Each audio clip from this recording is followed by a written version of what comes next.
अस्सलाम वालेकुम dear viewers.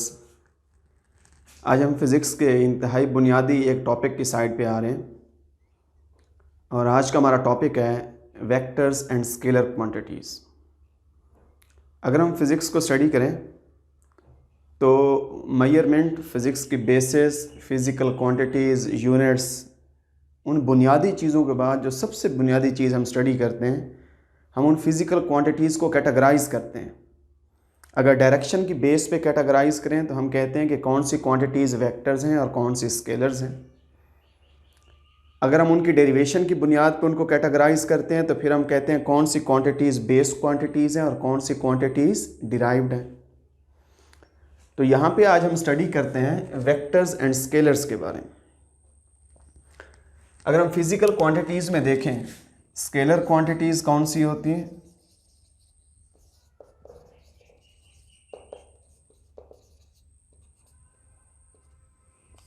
Scalar quantities वो क्वांटिटीज़ हैं जिन क्वांटिटीज़ की डायरेक्शन नहीं होती, इनको बोल देते हैं हम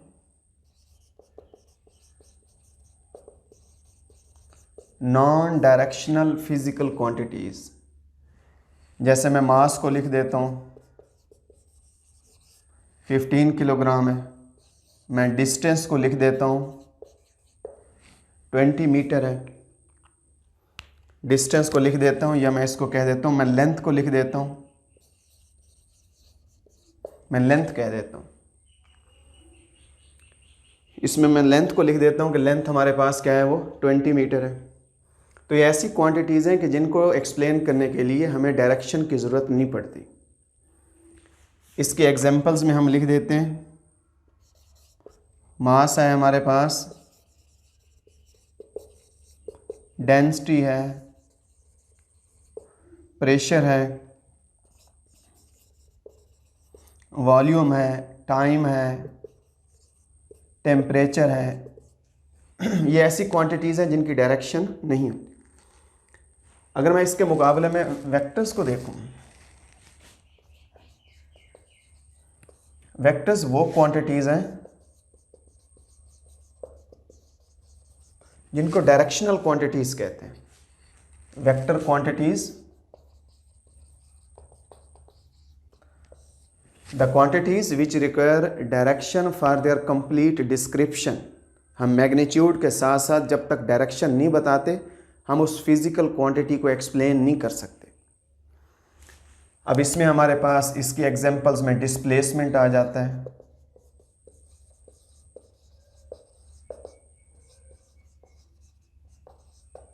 वेलोसिटी है, एक्सेलरेशन है, फोर्स है, मोमेंटम है, टॉर्क है, वेट है, ग्रेविटेशनल एक्सेलरेशन है। तो इन क्वांटिटीज़ को बोल देते हैं कि जो, जैसे फ़र्ज़ करें डिस्प्लेसमेंट को लिखें। अगर हमें स्कूल का एक टीचर कहता है कि आप 20 मीटर का डिस्प्लेसमेंट कवर करें, तो हम फ़ौरन पूछेंगे कि सर हमने किस सिमत में डिस्टेंस कवर करना है।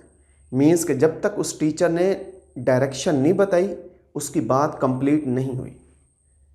उसने ये बता दिया है कि डिस्प्लेसमेंट कितना है, 20 मीटर, डायरेक्शन उसने बाद में बताई है नॉर्थ की, तो फिर हम क्लियर हो जाएंगे कि हमने 20 मीटर नॉर्थ वाली साइड पे मूव करना है। यानी जब तक हमने उसमें डायरेक्शन नहीं बताई उस क्वांटिटी की, तब तक हमने उस क्वांटिटी को प्रॉपरली एक्सप्लेन नहीं किया। ये वेक्टर्स होते हैं कि जो अपनी डायरेक्शन के बगैर, यानी ये उसकी मैग्नीट्यूड है 20 मीटर, उसका प्रॉपर यूनिट है, यूनिट बता रहा है कि क्वांटिटी कोई डिस्प्लेसमेंट की है। अगर यहाँ न्यूटन होता तो पता चल जाता कि ये फोर्स है 20 न्यूटन की। तो डायरेक्शन क्या है उसकी, यानी इसमें तीन चीज़ें हैं, उसकी मैग्नीट्यूड क्या है, उसका ये यूनिट क्या है जो हमें बता देता है कि ये कौन सी क्वांटिटी है, और तीसरी चीज़ है कि उसका क्या होती है, डायरेक्शन होती है। डायरेक्शन के बगैर एक्सप्लेन नहीं कर सकते। ये हमारे पास है वेक्टर क्वांटिटीज़। जो वेक्टर्स होते हैं, वेक्टर्स के लिए हम वेक्टर अलजबरा को फॉलो करते हैं।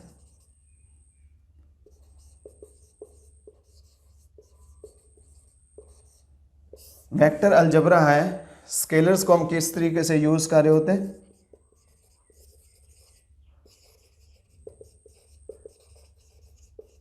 सिंपल अरिथमेटिक रूल्स हैं, जो हम मेथड्स हमने क्लास 1 से लेकर ग्रेड 10 तक पढ़े हैं। लेकिन वेक्टर्स के लिए इनके एडिशन का अपने रूल्स हैं, इनके सब्ट्रैक्शन के अपने रूल्स हैं, इनकी मल्टीप्लिकेशन के अपने रूल्स हैं। तो उस अलजबरा को बोल देते हैं वेक्टर अलजबरा। तो इस चैप्टर में मोस्टली हमने वेक्टर अलजबरा को स्टडी करना। अगर मैं वेक्टर की रिप्रेजेंटेशन पे आ जाऊँ कि वेक्टर्स को किस तरीके से हम रिप्रेजेंट करते हैं,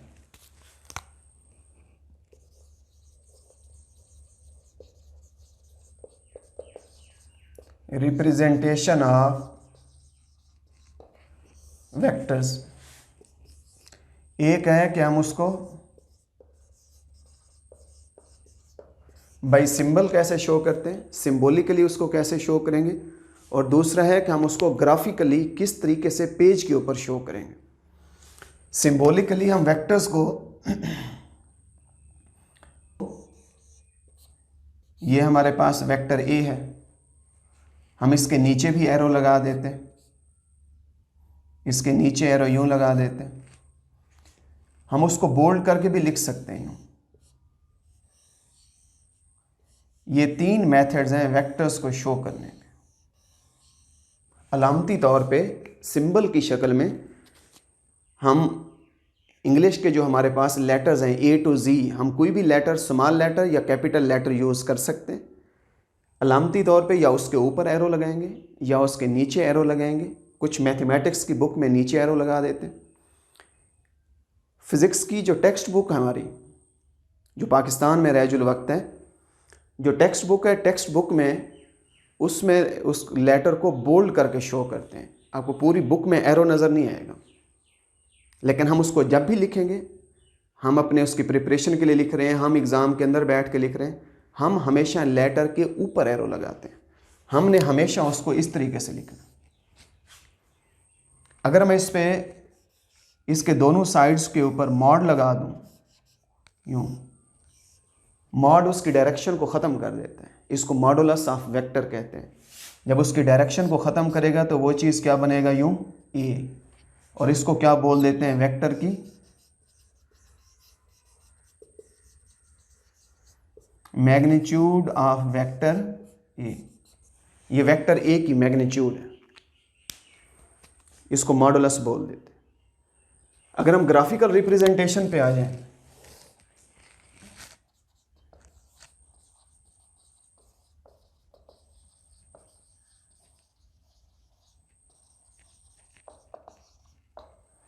graphically a vector is represented by a straight line with arrow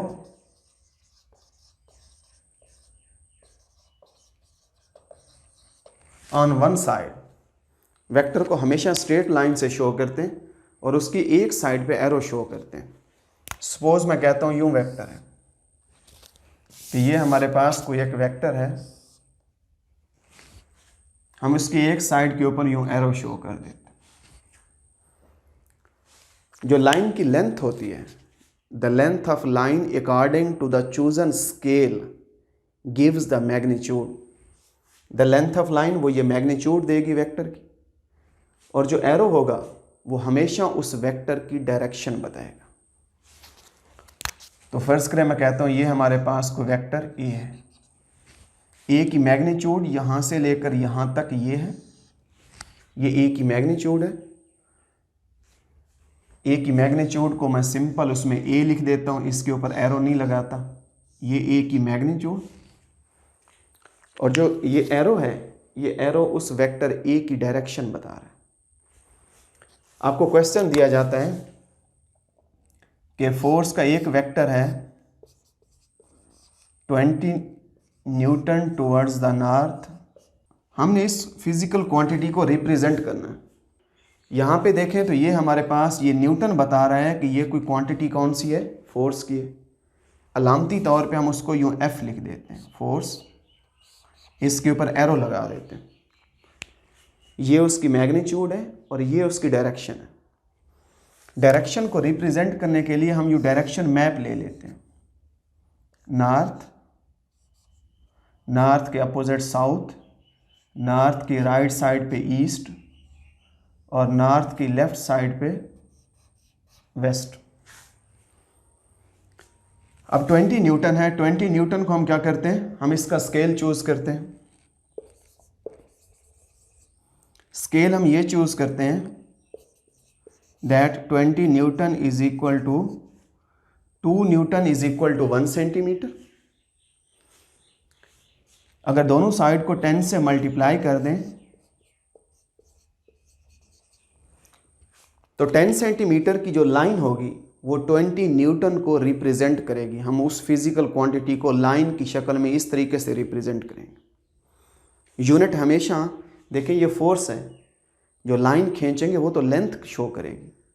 हम किसी दूसरी क्वांटिटी को लेंथ के इक्विवेलेंट स्केल के अंदर उसको एडजस्ट करते हैं। स्केल अपनी मर्जी से आप कोई भी ले सकते हैं।